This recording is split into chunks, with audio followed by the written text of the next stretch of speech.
আজ 5 বছর পর আমার স্বামী দেশে ফিরেছেন। বাসার সবাই অনেক খুশি ছিল, কিন্তু আমি একদমই খুশি ছিলাম না। কেন খুশি ছিলাম না সেটা একটু পরেই বলতেছি। হঠাৎ করে আমার স্বামী আমার দিকে তাকিয়ে বলে, কি ব্যাপার, তোমার কি মন খারাপ নাকি অন্য কিছু হয়েছে, আমাকে বলো। আমি তখন বললাম, আমার কোনো সমস্যা না, তুমি রেস্ট নাও, আমি একটু পরে আসতেছি।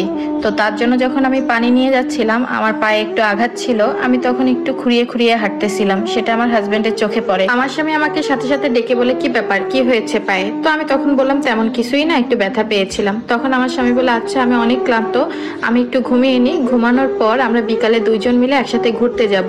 এই বলে আমার হাজবেন্ড ঘুমিয়ে যায়।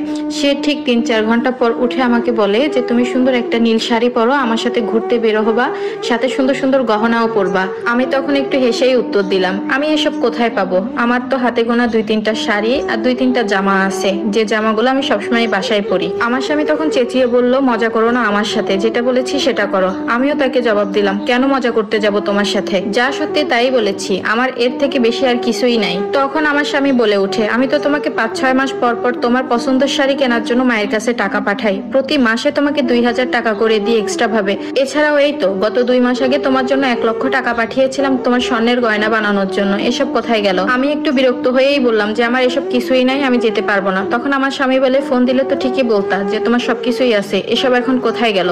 এত সময় স্বামীর সাথে একটু গরম গলায় কথা বললেও শেষমেশ আমি কান্নাটা ধরে রাখতে পারিনি। তখন আমি আমার স্বামীকে বললাম, তোমার মা এসব আমাকে কিছুই দেয়নি, পাশের রুমে তোমার মা আছে, চাইলে তুমি তোমার মাকে এনে সামনে জিজ্ঞাসা করতে পারো। এই কথা শোনার পর আমার স্বামী তার মাকে একটা ডাক দিল। মুহূর্তেই আমার শাশুড়ি আমাদের রুমে এসে হাজির হলো।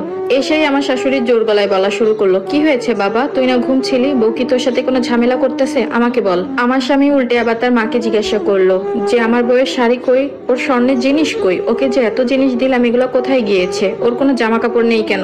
আজকে আমি এতদিন পর বাসায় এসেছি, তারপরও দেখি ওর গায়ে নোংরা একটা কাপড়। মুহূর্তেই আমার শাশুড়ি চুপ হয়ে গেল, তার মুখ থেকে একটা কোনো কথা বের হচ্ছে না। তখন আমার স্বামী বলে, কি হলো মা, উত্তর দাও। তখন আমি এক প্রকার বলেই উঠলাম, তোমার মা আর কি উত্তর দিবে, আমি সব বলতেছি, তুমি একটু শোনো। শোনো, তুমি বিদেশে যাওয়ার পর তোমার মা আর